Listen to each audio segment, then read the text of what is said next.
noite. Primeiramente, eu queria agradecer a todos vocês por estarem acompanhando a nossa segunda palestra online do Grupo de Estudos de Ruminantes da FZEA. Gostaria de pedir que todos, por favor, nos acompanhassem nas redes sociais. Lembrando que agora nós temos um canal no YouTube também, então, por favor, se inscrevam. Gostaria também de agradecer aos nossos patrocinadores do semestre, que é a Carol Coxinha de Pirassununga e a Eliette Patchwork. Hoje a nossa reunião é sobre a implantação do sistema silvipastoril na recuperação de pastagens degradadas, com a palestrante Anelise Lobo, que é graduada em zootecnia pela Universidade Federal de Viçosa, possui mestrado pela Universidade de São Paulo e atualmente é doutoranda pela Universidade de São Paulo e Embrapa. Anelise, em nome do grupo, eu gostaria de agradecer pela apresentação que você vai ministrar, e agora você tem a palavra. Rafaela, muito obrigada, eu agradeço a você, ao grupo, é a segunda vez que o grupo me convida para dar palestra, a primeira vez eu dei palestra falando sobre o meu projeto, o uso de tecnologias na implantação do sistema de recuperação de pastagem degradada. Então, eu venho agora apresentar para vocês mais um bate-papo mesmo, uma conversa, sobre a implantação do sistema silvopastoril e recuperação de pastagem degradada. Então, vamos lá, eu vou colocar aqui a apresentação. Então, vamos lá, pessoal, se tiver algum problema aí, travar, vocês, por favor, me avisem. Durante a apresentação, eu vou exibir 2 vídeos, um de 3 minutos e outro de 5 minutos. Eu vou explicar um pouco, nesse vídeo de 5 minutos, como que funciona o meu trabalho. Então, vamos lá. A nossa conversa de hoje é sobre implantação do sistema silvopastoril na recuperação de pastagem degradada. Nós vamos fazer aqui uma abordagem holística, uma visão geral de como que funciona esse sistema. Eu sou zootecnista, então eu vou acabar puxando a sardinha para o meu lado, que é a produção animal, né? Eu trabalho com gado de corte, com nutrição de gado de corte. E se alguém tiver alguma dúvida, como eu falei no começo da palestra, pode me mandar um e-mail, que a gente responde alguma dúvida em específico, tá bom? Bom, pessoal, como que vai ser conduzida a nossa conversa de hoje? Eu vou falar um pouco sobre bioma cerrado, algumas características. Nós vamos falar um resumo da obra em 2 perguntas e resposta, para a gente começar a ter aquela visão holística que eu falei no começo. Vamos conceituar ILPF. Muita gente confunde ILPF com sistema agro-silvopastoril, é a mesma coisa, não é? A gente vai comentar sobre esses conceitos. Vou falar sobre incorporação de tecnologias, como que a tecnologia, ela ajudou na implantação do sistema ILPF, em como implantar o sistema ILPF, quais são as estratégias que eu vou usar, o que eu preciso para implantar esse sistema. Vamos falar um pouco de pastagem degradada, que acontece muito no nosso país, né? A implantação na prática, eu vou dar 2 exemplos dessa implantação, 2 exemplos que funcionaram, são exemplos reais. A pergunta é, esse sistema paga a conta? Ela fecha o caixa da propriedade? A gente vai ver que sim, não só fecha, como é o lucro do proprietário. A gente precisa ter em mente, nós como zootecnistas ou como técnico, observar o sistema, observar a altura de entrada e saída dos animais, de acordo com a altura da forrageira. E vamos falar um pouco sobre sustentabilidade do sistema, o que que é isso, por que que tem, como funciona, e eu vou falar um pouco também sobre o meu projeto, o qual a gente usa a transformação de tecnologia para melhorar as condições de pastagem, de solo e intrínseco ao animal também. Então, vamos lá, pessoal. É o bioma cerrado. Então, a gente está vendo aí na figura à direita os 6 biomas presentes no nosso país. O cerrado é o segundo maior bioma da América do Sul, quase quase um quarto do nosso país, né, que ele ocupa, da Bahia até o Distrito Federal. Nós temos, nesse bioma, uma temperatura média boa em relação à produção, à implantação de pastagem, à produção de grãos. Então, qualquer sistema ILPF que for implantado no cerrado vai dar certo. Nós também temos uma biodiversidade de plantas e animais nesse bioma. O bioma também é conhecido como floresta invertida, porque o que ele tem sob a terra é mais do que sobre a terra. Se eu tenho uma árvore de 7 metros, sob a terra a raiz vai ter em torno de 9 metros. O bioma cerrado também é conhecido como caixa d'água, porque ele dentro dele tem os maiores aquíferos, né, da América do Sul, porém, é um território pouco protegido. Ele é pouco protegido, com isso, a gente tem 80%, cerca de 80% das pastagens em algum estágio de degradação. E mesmo nesse estágio mesmo nessa área grande de degradação, a gente produz 55% no cerrado da carne brasileira.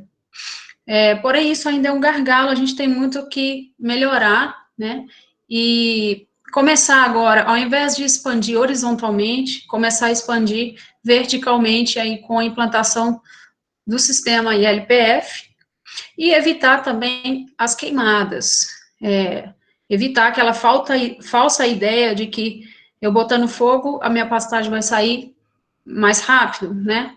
Na verdade, você prejudica o desenvolvimento dessa pastagem, né, no futuro. Então, vamos lá.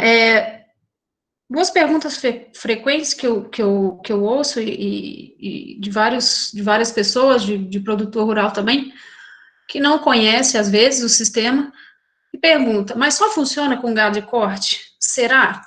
A resposta é não.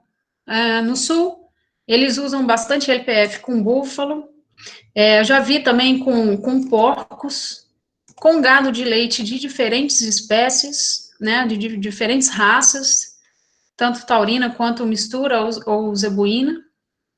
Temos aí frutiovinocultura, a gente vê a parreira aí embaixo, os ovinos pastejando. E aí, eu tenho que plantar só eucalipto? Também a resposta é não. A gente pode plantar frutífera nos renques, entre os renques das árvores, né? A gente pode plantar outra espécie também, como nessa foto aí abaixo, de Fontanelli 2010, que é a araucária e o mate.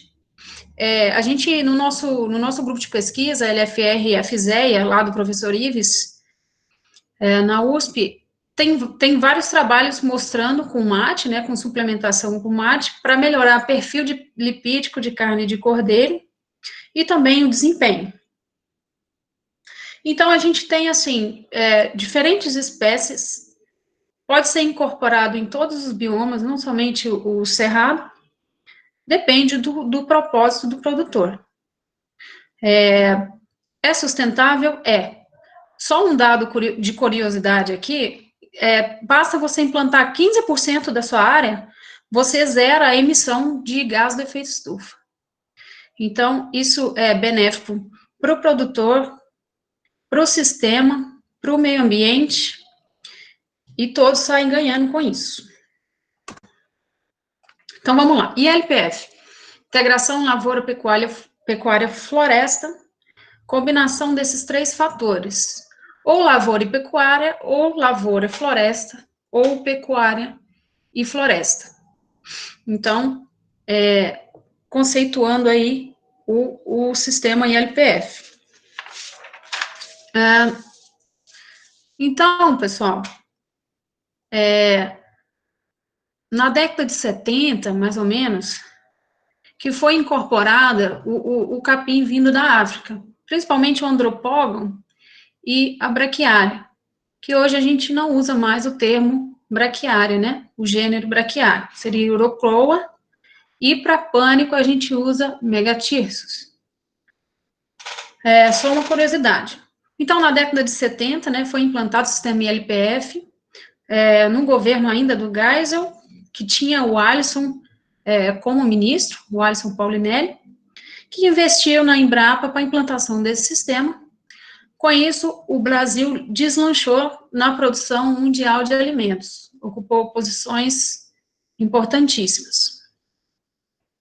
Veio, com isso, a incorporação de tecnologias, não só avanço genético animal, mas também avanço genético em relação às plantas, né? A gente vê várias cultivares aí, que são resistentes a intempéries, resistente a pragas, a doenças, ao clima, né? A escassez de água. Foram criadas, então, para essa finalidade, novas espécies e também novas cultivares. Com isso, adotou-se estratégias de manejo de solo, de modo com que, de acordo com os tratos culturais, o solo tenha a capacidade aí de melhorar as suas condições edafoclimáticas, né, retenção de água, nutriente também. Com isso vem a estratégia de manejo de pastagens e animais. Então, o manejo a gente já sabe, adubação de manutenção, controle de entrada e saída dos animais, né, que mais? Qualidade da semente que você vai implantar, né, é importante a forrageira ser implantada com sementes e não com mudas. Eu já vi muita gente usando muda para plantar a forrageira e não dando certo, né, não deu muito certo. E nós temos aí um aumento na produção / produtividade. Produção, se eu tenho uma vaca que produzia 25 litros, hoje ela produz 60. A produtividade, há 10 anos atrás, eu colhia 150 sacos de milho, hoje eu colho 800, com a BRS 0346 da Embrapa, e dentre outras. Então, vamos lá. Mas, assim, mesmo o Brasil mostrando o avanço, né, tecnológico e tendo essa posição marcante no mercado, a pecuária é vista como vilã, né? Então, a gente precisa mudar essa visão aí errônea. Como que eu vou implantar o sistema ILPF? Quando você implanta diferentes culturas, você está melhorando a produtividade de todas as culturas, seja por cultivo consorciado, seja de forma sucessiva, uma cultura após a outra, ou rotação de várias culturas, certo? Se você implantar a pastagem no sistema ILPF, ela vai ter a palhada, que vai cobrir o solo, vai manter a umidade e vai aumentar o aporte de nutrientes também, né, diminuindo a erosão. Você tem aí a lavoura, se você implantar o sistema ILPF, você abate os custos de formação de sua pastagem e também o custo que você gastaria com manejo de planta daninha.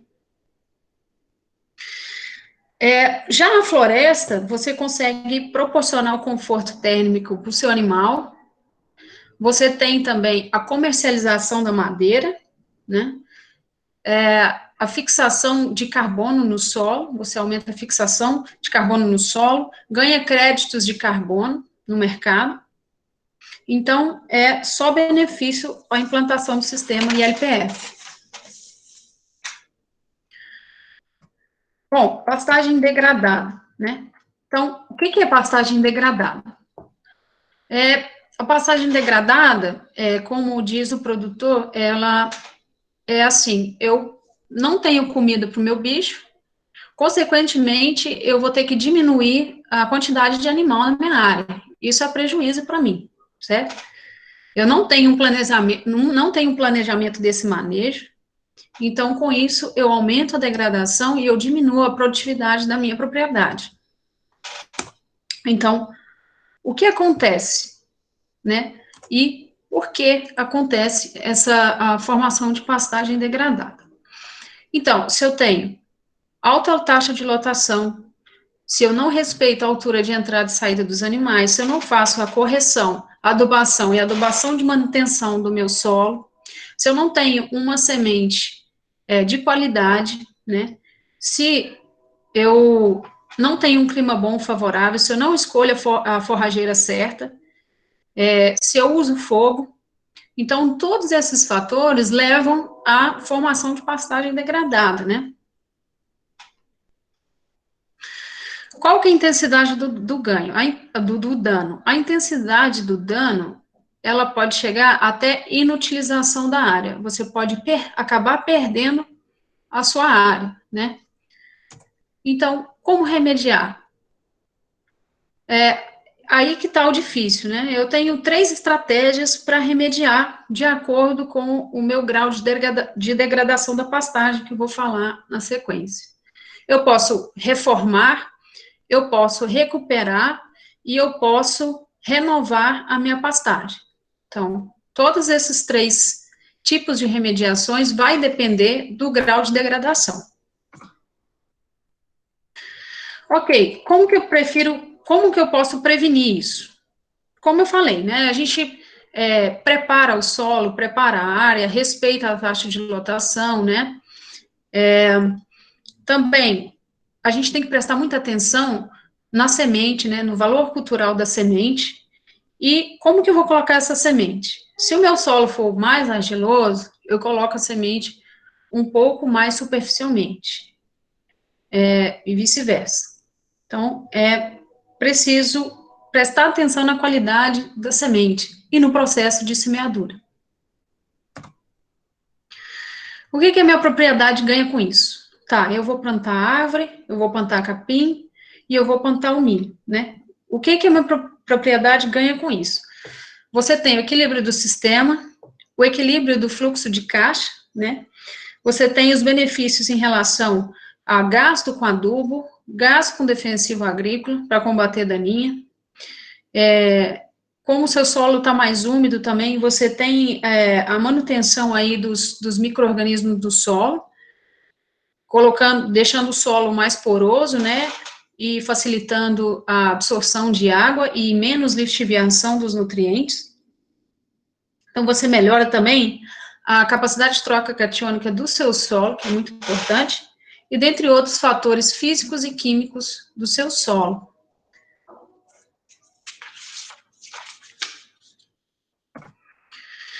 Então, tá aí, ó, todos ganham, né, como foi falado. Eu coloquei uma foto aqui do nosso experimento lá da Embrapa. Nós somos em 3 pós-graduandos conduzindo o experimento de intensificação de pastagens, mas olha bem para essa foto.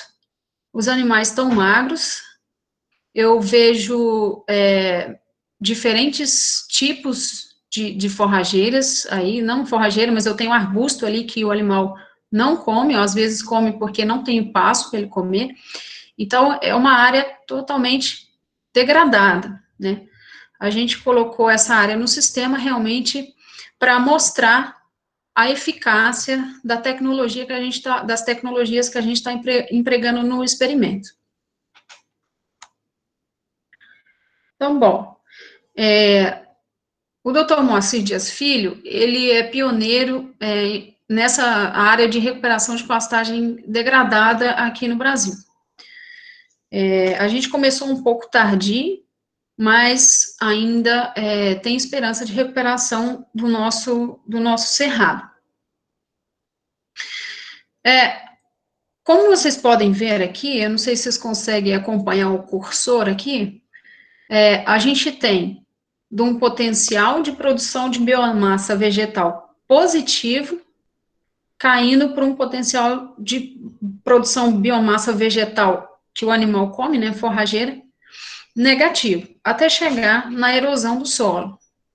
Então, eu tenho a degradação agrícola e eu tenho a degradação biológica até chegar na erosão do solo. Quando atinge o solo, aí às vezes torna irreparável, dependendo do grau de degradação. Então, vamos lá. Acompanha comigo aqui, vou pedir para vocês acompanhar o grau de degradação das pastagens. Nós temos o grau 1, o primeiro aí à esquerda, Tem alguma, sim, alguma forrageira, né? Porém se vê o solo descoberto, certo? Nós temos aí a possibilidade de implantar uma reforma nesse pasto com adubação de correção e controle na taxa de lotação. Mas mesmo assim, você não consegue colocar 100% da taxa de lotação, 100% de ocupação que aquela área poderia ocupar. Ela diminui cerca de 20%. Em sequência, a gente tem o grau 2 de degradação. Então, a gente tem aí diminuição de perfilhamento, então você não tem a potencial rebrota da sua forragem. Temos a aparição de inúmeras plantas daninhas, né? E aí a gente tem redução de cerca de 35% a 40%, 45% na taxa de lotação. Então, você reduz o tanto de animal que você coloca na área, né? Então, dependendo desse grau, você pode reformar ou recuperar a sua pastagem usando adubação, também diminuição da taxa de lotação, mas diminuição drástica. O grau 3 já é um grau forte, né? Você só consegue recuperar, você não consegue recuperar, você precisa renovar essa pastagem, se você quiser utilizar a área. Então, aí já tem diminuição de cerca de 60% a 80% na taxa de lotação, né? A gente vê até uns bois escondidos ali atrás. Então, você vê que numa área grande tem pouco animal devido à infestação de plantas daninhas, né? Fora praga, doença, animal peçonhento que aparece também, a gente tem bastante caso aqui. Até chegar o grau de degradação 4, que é o pior, parece que você está numa praia ali, ó. Então, com esse grau 4, desculpa, só funciona renovando pastagem, então precisa de muitos tratos e de muito investimento para poder recuperar uma área dessa, né? O que a gente quer, na verdade, é usar todos os recursos disponíveis para não chegar em nenhum grau desse de degradação, a não ser experimentalmente, né? Intencionalmente. Então, aqui, ó, a gente tem dois exemplos de implantação de LPF, um milho e braquiária, e o outro milho, eucalipto e forrageira. Então, milho e braquiária, né? A gente vê perfeitamente ali a associação dos dois. Então, quando o milho atinge a sua maturação fisiológica, a braquiária se sobressai. Então, aí, nesse caso, é bom você escolher um milho um pouco mais alto, né? Para a pastagem poder se sobressair.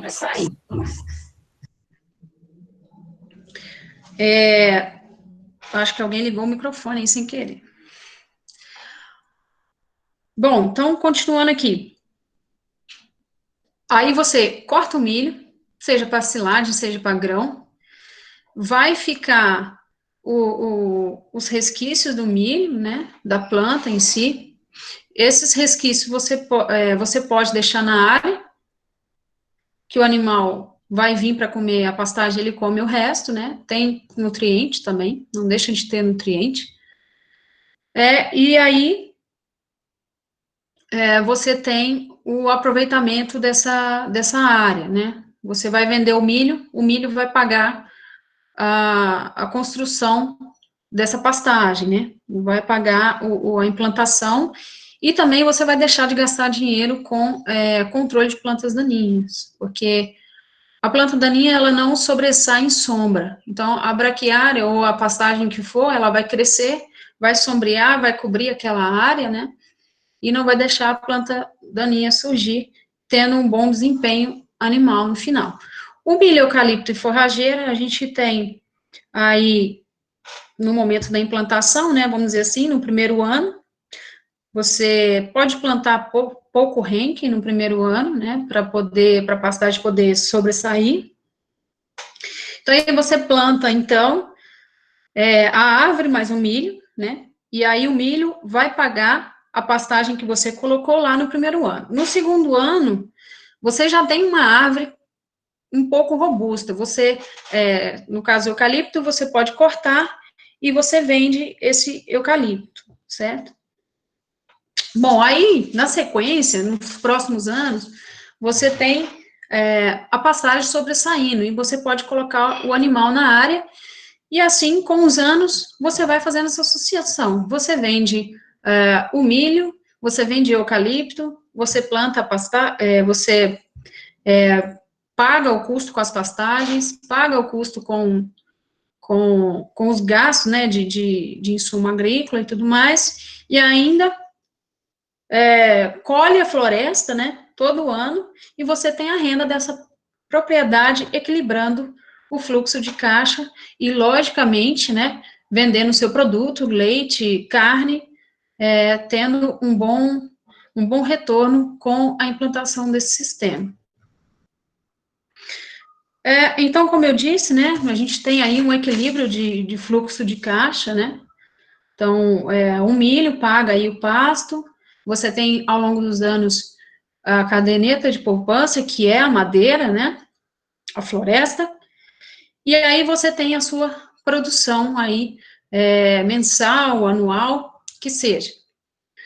Então, eu coloquei aqui diferentes condições, né, de diferentes forrageiras, e isso aí ressalta ainda mais, né, a importância de fazer a adubação de manutenção.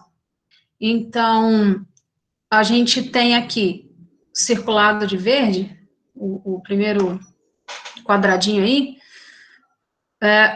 a altura de entrada e saída dos animais, em relação ao pânico, que é o que a gente trabalha aqui, e a braquiária.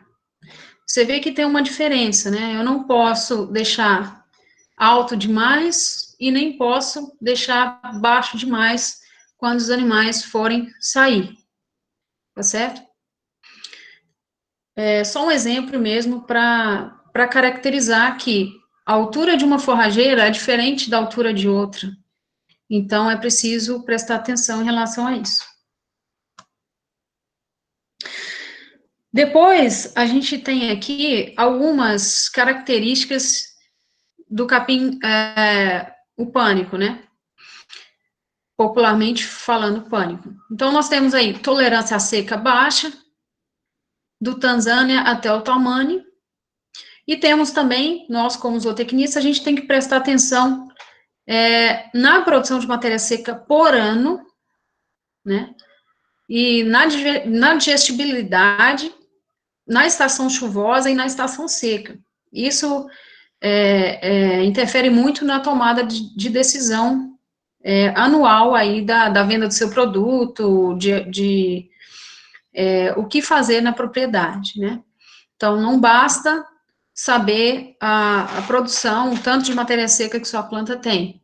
Precisa saber se é digestível, o tanto que ela produz por ano, para poder traçar um plano de manejo para estabelecimento da pastagem no meu ILPF. Aqui, nós falamos de pânico, agora braquiária, né? Em relação à tolerância à seca, a gente tem desde média, baixa, até alta, é bem diversificado. Então, tem que escolher bem a espécie ou a cultivar que você vai implantar na sua propriedade.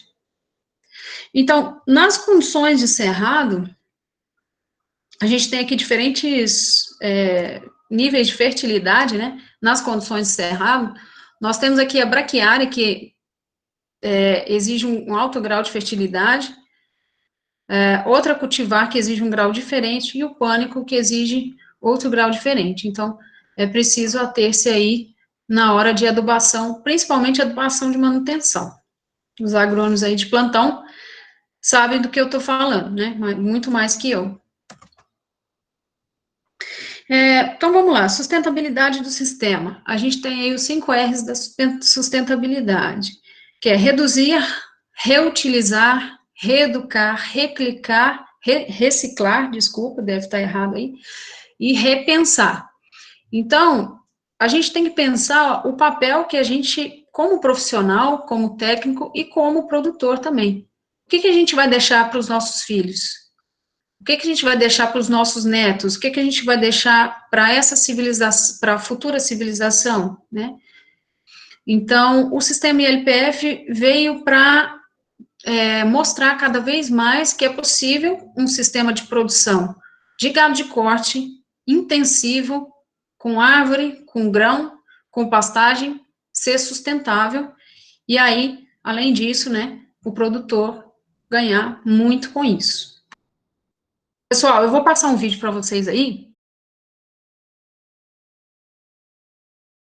só falar um pouco aqui da transformação de tecnologias, voltado pelo projeto hoje do meu doutorado, né? Então, a gente sabe que nem só de capim, né, vive o boi. Então, ele precisa da suplementação do resto dos nutrientes, que seja balanceado, que atenda às exigências da categoria que ele pertencer, né?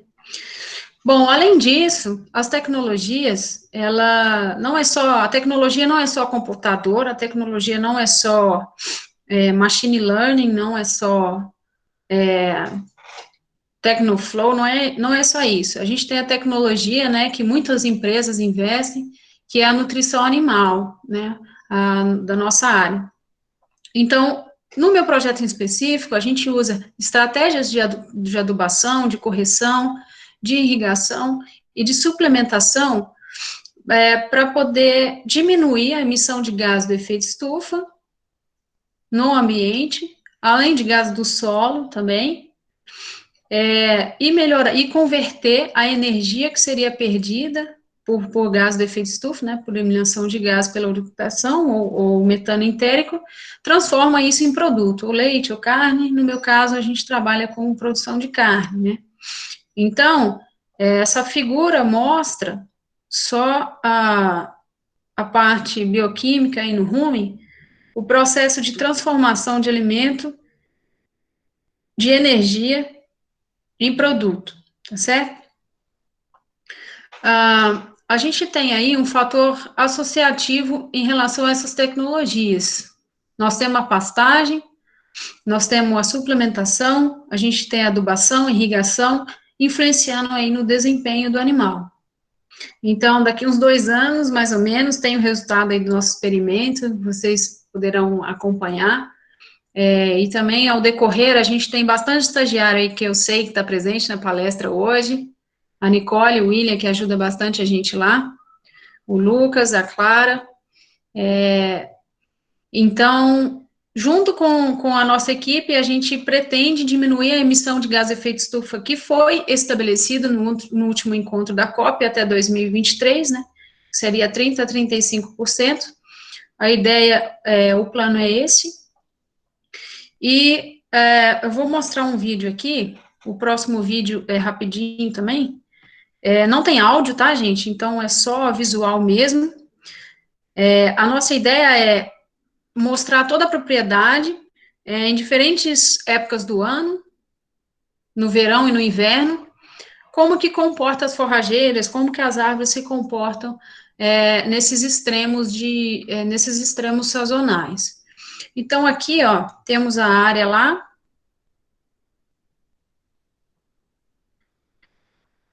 A gente tem a área lá de silvopastoril, que é essa, né, que é árvore com pastagem. Nós temos aí árvores nativas, mostrando mais uma vez que não precisa ser só eucalipto.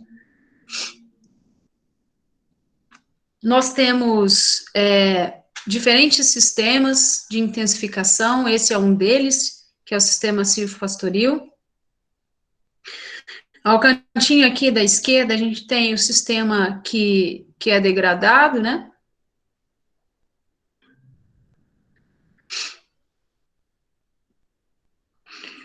É importante, gente, na implantação do sistema ILPF, se for eucalipto, fazer a desrama, né, e o desbaste também de algumas plantas. E, no caso de mata nativa, é importante permitir o fornecimento, né, da luz. A luz precisa entrar para a planta poder captar fazer a fotossíntese e produzir a biomassa suficiente para alimentar o animal. Então, nós vemos aqui os nossos animais na área.